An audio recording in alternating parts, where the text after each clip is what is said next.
அஇஅதிமுக கன்னியாகுமரி மேற்கு மாவட்ட கழகம் சார்பாக மாண்புமிகு இதய தெய்வம் புரட்சித் தலைவி அம்மா அவர்களின் 78ஆம் ஆண்டு பிறந்த நாளை முன்னிட்டு மாபெரும் பொதுக்கூட்டமானது 26/2/2026 வியாழக்கிழமை மாலை 5 மணியளவில் திருவட்டாறு சந்தை அருகில் கன்னியாகுமரி மேற்கு மாவட்ட கழக செயலாளர் திரு ஜெயசுதர்சன் அவர்கள் தலைமையில் மாபெரும் எழுச்சியோடு நடைபெற்றது. கூட்டத்திற்கு சிறப்பு விருந்தினர்களாக கழக அமைப்பு செயலாளர், இளைஞர் மற்றும் இளம் பெண்கள் பாசறை துணை செயலாளர் திரு என் சின்னத்துரை அவர்கள் மற்றும் கழக கலைப்பிரிவு இணை செயலாளர் திரு நாஜில் பி.சி. அன்பழகன் ஆகியோர் கலந்து கொண்டு சிறப்புரையாற்றினார்கள்.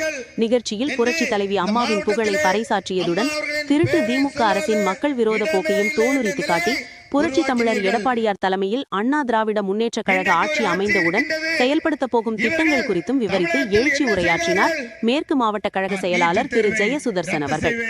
அந்த மந்திரம் எனக்கும் என்னுடைய தந்தை மு.க. ஸ்டாலினுக்கும் தெரியும் என்று சொன்னார்.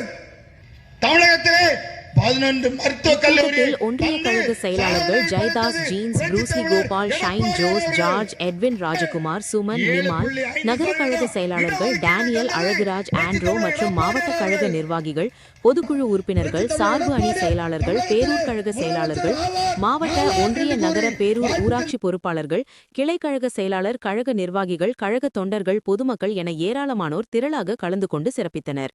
பொதுக்கூட்ட முடிவில் பொதுமக்களுக்கு நலத்திட்ட உதவிகள் வழங்கப்பட்டது.